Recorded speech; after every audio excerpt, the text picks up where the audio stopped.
20 جو ہے خاندان بنی ہاشم میں سے شہید ہوئے. حضرت حسین رضی اللہ تعالیٰ عنہ کا ایک بہت ہی انفنٹ چھوٹا بچہ وہ بھی شہید ہے. باقی سب مرد، تمام مرد، سوائے ایک حضرت حسین کے بیٹے حضرت علی بن حسین زین العابدین کہلائے بعد میں. وہ بیمار تھے، وہ جنگ میں حصہ نہیں لے سکتے تھے، وہ بچ گئے صرف. اچھا، حضرت حسین شہید ہو گئے. یہ ہے 10 محرم الحرام سن 61 ہجری. کیا مطلب ہے؟ حضور کے انتقال کے ٹھیک 50 برس بعد سن 11 ہجری میں حضور کا انتقال، اور سن 61 ہجری میں حضور کے نواسے اور جن کے بارے میں حضور نے فرمایا سیدہ شباب اہل الجنہ، حضرت حسین شہید ہوئے. اور اس کے بعد اس لشکر نے خیموں کو آگ لگا دی.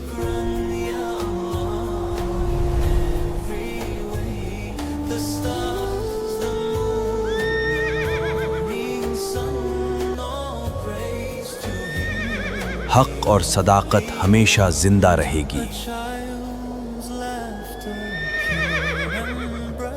بسم اللہ الرحمن الرحیم. شروع اللہ تبارک تعالیٰ کے بابرکت نام سے جو بڑا مہربان ہے، نہایت رحم کرنے والا ہے. السلام علیکم ورحمۃ اللہ وبرکاتہ. پچھلی 2 قصوں میں ہم نے دیکھا کہ مدینہ منورہ کی پرسکون گلیوں میں ایک ایسا وقت آیا جب یزید کی بیعت کا مطالبہ سامنے رکھا گیا.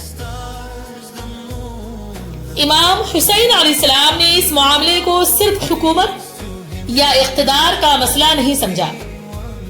آپ کے سامنے دین کی اقدار، عدل، انصاف، اخلاق اور امت کی ذمہ داری تھی. پھر مدینہ منورہ پیچھے رہ گیا، وہ شہر جہاں رسول اللہ صلی اللہ علیہ وآلہ وسلم کی یادیں ہر گلی میں سانس لیتی تھیں، جہاں مسجد نبوی صلی اللہ علیہ وآلہ وسلم کی فضا دلوں کو سکون دیتی تھی، اور جہاں امام حسین علیہ السلام نے بچپن سے لے کر جوانی تک نبی کریم صلی اللہ علیہ وآلہ وسلم کی محبت کی روشنی میں زندگی گزاری تھی. امام حسین علیہ السلام اپنے اہل خانہ اور قریبی ساتھیوں کے ساتھ مکہ مکرمہ روانہ ہو گئے. یہ صرف شہر بدلنے کا سفر نہیں تھا، یہ تاریخ کی ایک ایسے راستے کی شروعات تھی جس کے ہر قدم پر صبر، حکمت اور قربانی لکھی ہوئی تھی.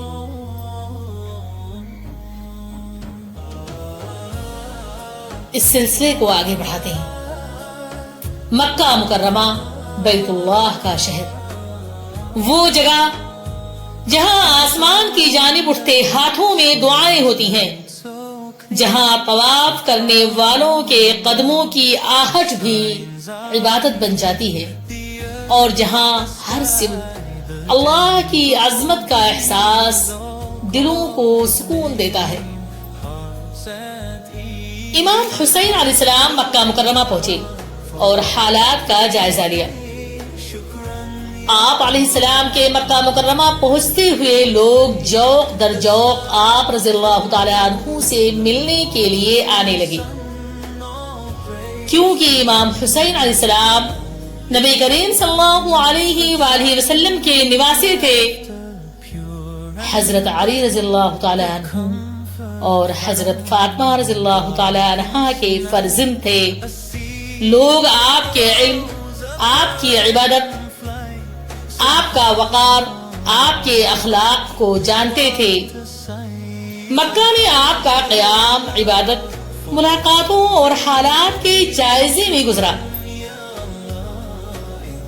لوگ آپ کے پاس آتے، اپنے حالات بیان کرتے، مشورہ چاہتے، اور آپ کے چہرے پر وہی وقار پاتے جو ایک سچے رہنما کی پہچان ہوتی ہے. لیکن مکہ کی روحانی فضا کے درمیان عراق سے آنے والے خطوط نے حالات کو ایک نئی سمت دینا شروع کر دیا. کوفہ عراق کا ایک بہت بڑا شہر تھا. وہاں بہت سے لوگ ایسے تھے جو امام حسین علیہ السلام سے محبت رکھتے تھے اور انہیں اپنے لیے امید کی علامت سمجھتے تھے۔ کسی نے لکھا ہم آپ کی قیادت چاہتے ہیں، کسی نے اپنے خط میں یہ امید ظاہر کی کہ امام حسین رضی اللہ تعالیٰ عنہ آپ تشریف لائیے، اگر آپ تشریف لائیں گے تو حالات بدل جائیں گے۔ تاریخی کتابوں میں خطوط کی تعداد کے بارے میں مختلف روایات ملتی ہیں، لیکن یہ بات واضح ہے کہ کوفہ سے بڑی تعداد میں مکہ مکرمہ خطوط پہنچے۔ ان خطوط میں صرف دعوت ہی نہیں تھی، ایک وعدہ تھا، وعدے کو وفا کرنے کا وعدہ۔ لیکن امام حسین علیہ السلام نے فیصلہ جذبات میں آ کر نہیں کیا۔ آپ کو معلوم تھا کہ کسی شہر کے چند جذباتی پیغامات اور اس شہر کی اصل سیاسی کیفیت میں زمین و آسمان کا فرق ہو سکتا ہے، اسی لیے آپ نے پہلے حقیقت کو معلوم کرنا مناسب سمجھا، اور امام حسین رضی اللہ تعالیٰ عنہ نے اپنے کزن حضرت مسلم ابن عقیل رحمۃ اللہ علیہ کو حالات کا جائزہ لینے کے لیے کوفہ بھیجا۔ حضرت مسلم ابن عقیل رحمۃ اللہ علیہ ایمان، عقل، شجاعت اور وفاداری کے لیے معروف تھے۔ امام حسین علیہ السلام کا حضرت مسلم ابن عقیل رحمۃ اللہ علیہ کو کوفہ بھیجنے کا اصل مقصد حالات کا جائزہ لینا تھا۔ ان کا مقصد یہ تھا کہ وہ حالات کو دیکھیں، لوگوں کے دعووں کو پرکھیں اور پھر امام حسین علیہ السلام کو سچی خبر بھیجیں۔ حضرت مسلم ابن عقیل رضی اللہ تعالی عنہ مکہ مکرمہ سے روانہ ہوئے۔ جنگلوں کا سفر آسان نہیں تھا، دن کی گرمی، رات کی خاموشی، راستوں کی دشواری اور آگے ایک ایسا شہر جس کے خطوط امید سے بھرے ہوئے تھے۔ کوفہ پہنچنے پر حضرت مسلم ابن عقیل رضی اللہ تعالی عنہ کا استقبال ہوا۔ لوگ ملنے آئے، حضرت امام حسین علیہ السلام سے محبت کا دعویٰ کیا اور بہت سے لوگوں نے حضرت مسلم ابن عقیل رحمۃ اللہ علیہ کے ہاتھوں پر بیعت کی۔ حضرت مسلم ابن عقیل رضی اللہ تعالی عنہ نے جو ظاہری حالات دیکھے ان کی خبر امام حسین علیہ السلام کو پہنچا دی۔ اس وقت ایسا محسوس ہو رہا تھا کہ کوفہ کی دعوت صرف الفاظ نہیں، ایک سچائی ہے، پیور حقیقت۔ نبی کریم صلی اللہ علیہ وآلہ وسلم کے صحابی کو، یعنی جنہوں نے نبی اکرم صلی اللہ علیہ وآلہ وسلم کو دیکھا ہے، انہیں ہم رضی اللہ عنہ کہتے ہیں، لیکن حضرت مسلم ابن عقیل رحمۃ اللہ علیہ نے نبی اکرم صلی اللہ علیہ وآلہ وسلم کو نہیں دیکھا۔ وہ آپ کے صحابی نہیں تھے بلکہ تابعی تھے، اور تابعی کے لیے ہم رحمۃ اللہ علیہ کا لفظ استعمال کرتے ہیں، لیکن محبت اور عقیدت میں کبھی کبھی ہم رضی اللہ عنہ بھی کہہ دیتے ہیں۔ حضرت مسلم ابن عقیل رضی اللہ تعالی عنہ نے جب کوفہ کے حالات دیکھے، لوگوں کے رویے دیکھے، لوگوں کی محبت دیکھی اور امام حسین علیہ السلام سے ان کی عقیدت دیکھی، تو انہوں نے خبر بھیجی، امام حسین علیہ السلام آپ آ جائیے، یہاں پر سبھی کچھ نارمل ہے۔ مگر وقت کے ساتھ حالات بدلنے لگے۔ کوفہ میں ایک نیا گورنر آیا، ابن زیاد۔ اس نے شہر کے ماحول کو بدلنے کے لیے سختی اختیار کی، لوگوں کو دھمکی دی۔ اس نے خوف اور سیاسی دباؤ کا راستہ اختیار کیا، لوگوں کو ڈرایا گیا، قبائل کے سرداروں پر دباؤ ڈالا گیا، کچھ لوگوں کو قید اور سزا کا خوف دلایا گیا۔ گلیوں میں خاموشی بڑھنے لگی۔ جو لوگ کل تک حمایت کر رہے تھے ان میں سے بہت سے لوگ آج اپنے گھروں میں بند ہو گئے خاموش ہو گئے. کچھ لوگ خوفزدہ ہوئے,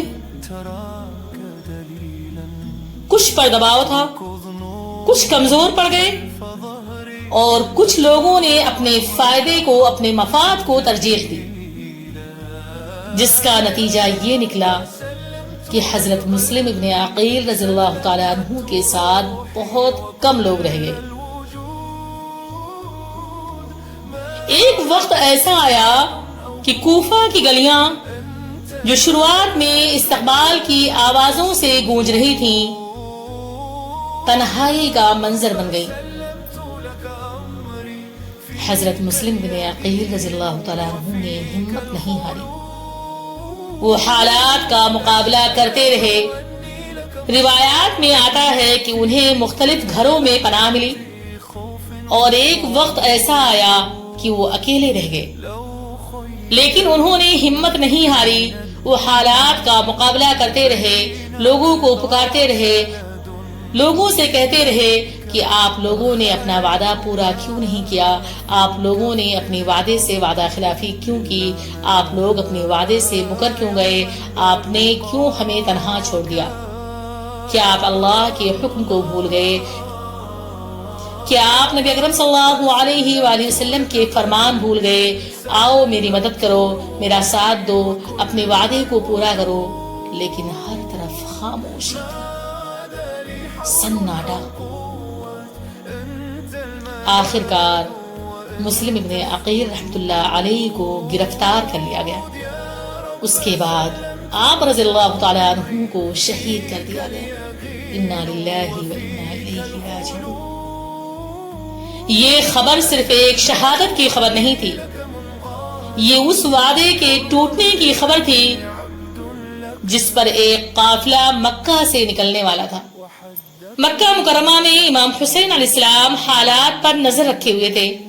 آپ کو یہ خوف بھی تھا کہ اگر آپ حرم میں موجود رہے تو دشمن حرم کی حرمت کو پامال کرنے کی کوشش کر سکتے ہیں. امام حسین رضی اللہ تعالیٰ عنہ نے بیت اللہ کے احترام کو اپنی جان سے زیادہ عزیز رکھا. روایات کے مطابق آپ نے حج مکمل کرنے کے بجائے اپنے احرام کو عمرہ میں تبدیل کیا تاکہ حرم کے اندر کسی خونریزی کا سبب نہ بنے. پھر 8 ذو الحجہ کو آپ اپنے اہل بیت, بچوں, خواتین اور وفادار ساتھیوں کے ساتھ عراق کی جانب روانہ ہوئے. مکہ پیچھے رہ گیا. مکہ کے مقدس در و دیوار گویا ایک عظیم قافلے کو رخصت کر رہے تھے. اہل بیت کو, نواس رسول اللہ صلی اللہ علیہ وآلہ وسلم کو, اور آپ صلی اللہ علیہ وآلہ وسلم کے نواس امام حسین علیہ السلام کے اہل خانہ کو, رضی اللہ عنہم اجمعین. یہ سفر آسان نہیں تھا. قافلے میں بچے تھے, خواتین تھیں, بزرگ تھے, اور وہ لوگ بھی تھے جنہوں نے اپنے امام کے ساتھ چلنے کا فیصلہ کیا تھا. امام حسین علیہ السلام نے کسی کو مجبور نہیں کیا تھا. آپ نے ہر مرحلے پر حقیقت واضح کی. آپ نے بار بار یہ بات کہی کہ جو جانا چاہے ہمارے ساتھ چلے, اور جو رکنا چاہے وہ رک سکتا ہے.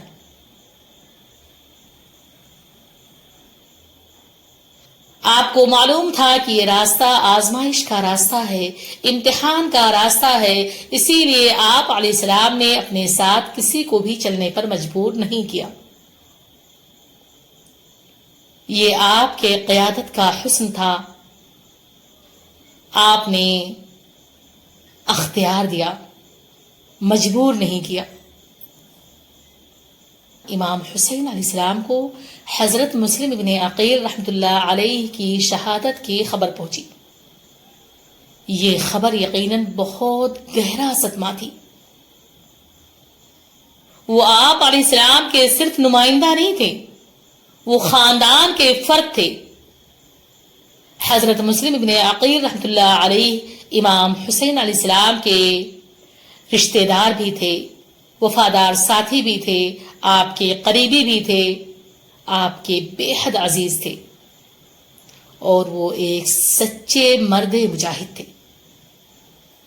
قافلے کے لیے لمحہ بہت سخت تھا.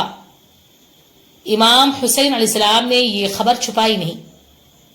آپ نے اپنے ساتھیوں کو حالات سے آگاہ کیا اور حضرت مسلم ابن عقیل رحمۃ اللہ علیہ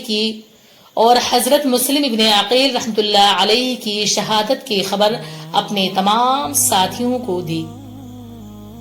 آپ نے فرمایا کہ کوفہ کے حالات بدل گئے ہیں. جو واپس جانا چاہے واپس جا سکتا ہے اور جو ہمارے ساتھ چلنا چاہے وہ ہمارے ساتھ چلے. آپ سبھی کو پوری آزادی ہے. آپ کو اختیار ہے. آپ کو جو راہ چننی ہے چنیں. اگر آپ کو واپس جانا ہے تو آپ جائیں.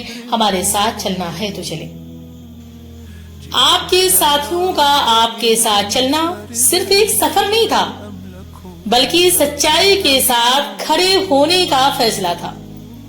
محرم الحرام کے آغاز میں امام حسین علیہ السلام اہل بیت اور اپنے قافلے کے ساتھ کربلا کی سرزمین پر پہنچے.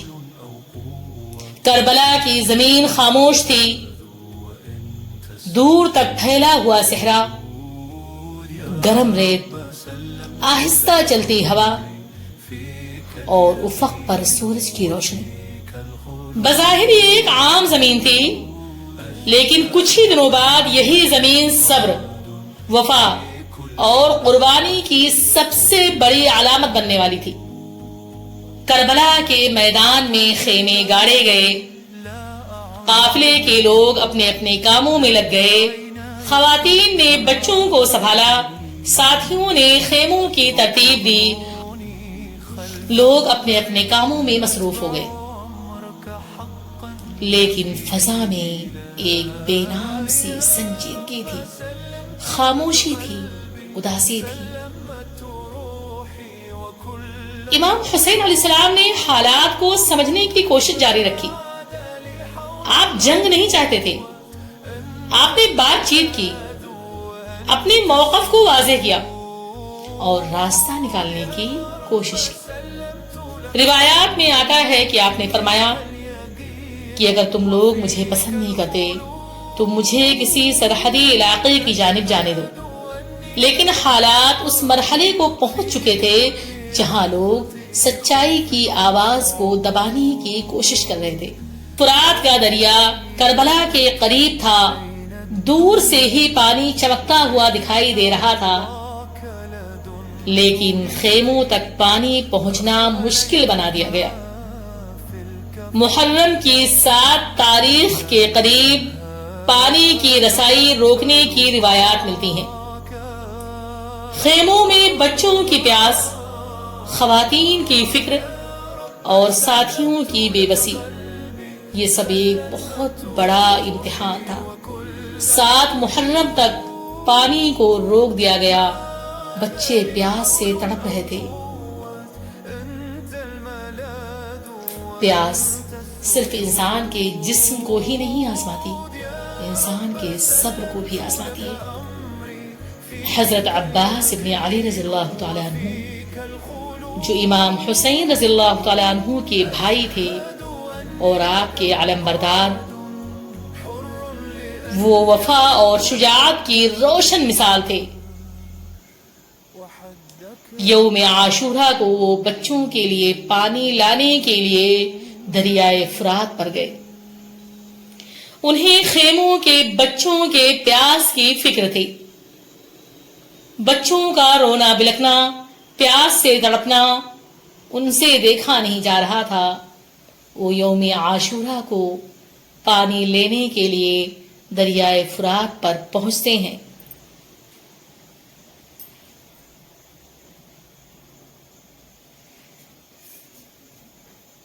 اور وہیں پر ان کو شہید کر دیا جاتا ہے.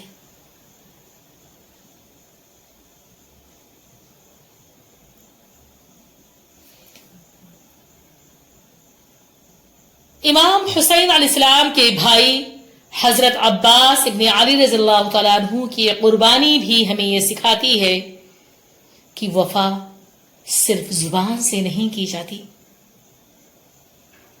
وفا وہ ہے جو مشکل ترین وقت میں بھی اپنے مقصد سے پیچھے نہ ہٹے۔ فضا میں خاموشی تھی۔ خاموشی کے پیچھے آنے والے دن کی شدت محسوس ہو رہی تھی۔ دشمنوں کی جانب سے دباؤ بڑھا۔ امام حسین علیہ السلام نے ایک رات کی مہلت مانگی تاکہ آپ اور آپ کے ساتھی عبادت، دعا اور تلاوت میں وقت گزار سکیں۔ یہی رات شب عاشورہ کہلاتی ہے۔ خیموں میں چراغ جل رہے تھے، قرآن کی تلاوت کی آوازیں، دعا میں اٹھے ہاتھ، ذکر کی سرگوشیاں، یہ سب بتا رہے تھے کہ اہل حق کا دل آزمائش میں بھی اپنے رب سے جڑا رہتا ہے۔ امام حسین علیہ السلام نے اپنے ساتھیوں کو جمع فرمایا۔ آپ نے انہیں بتایا کہ دشمن کا مقصد ہماری جان ہے۔ آپ نے فرمایا کہ اگر تم جانا چاہو تو جا سکتے ہو۔ رات کی تاریکی میں چپکے سے واپس چلے جاؤ، میں تمہیں اجازت دیتا ہوں۔ یہ ایک عظیم لمحہ تھا۔ ایک رہنما اپنے ساتھیوں کو آزاد کر رہا تھا، لیکن ساتھیوں نے وفا کا جواب وفا سے دیا۔ کسی نے عرض کیا کہ ہم آپ کو چھوڑ کر کیسے جا سکتے ہیں؟ کسی نے کہا کہ اگر ہمیں بار بار ایسی زندگی ملے تو ہر بار ہم اپنے آپ کو آپ کے سامنے قربان کرنے کے لیے تیار ہیں۔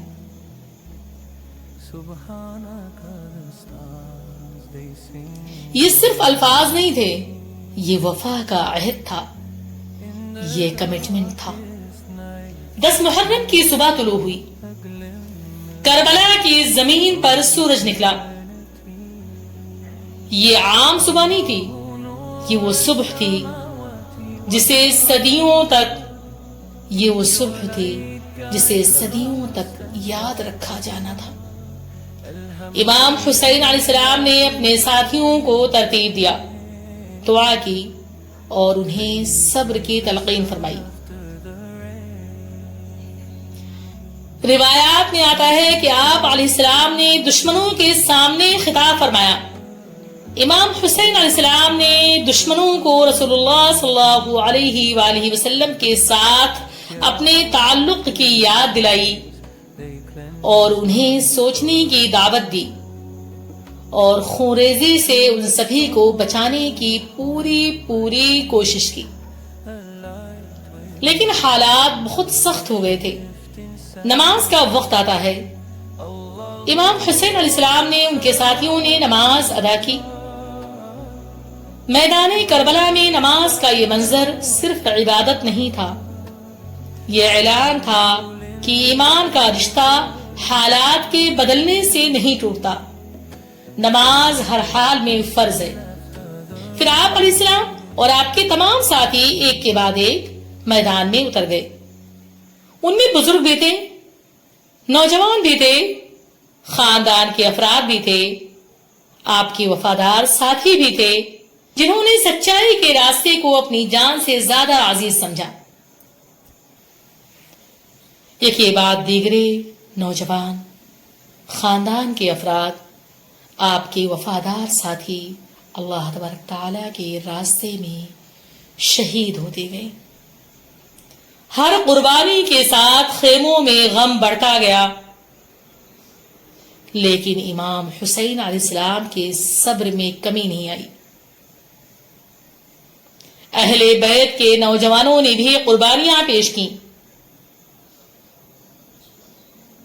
ان واقعات کا ذکر نہایت ادب کے ساتھ کیا جاتا ہے کیونکہ یہ خاندانی نبوت سے محبت رکھنے والے دلوں کے لیے بہت دردناک باب ہے۔ وقت گزرتا گیا، امام حسین علیہ السلام کے وفادار ساتھی شہید ہوتے گئے۔ آخر کار امام حسین علیہ السلام تنہا رہ گئے۔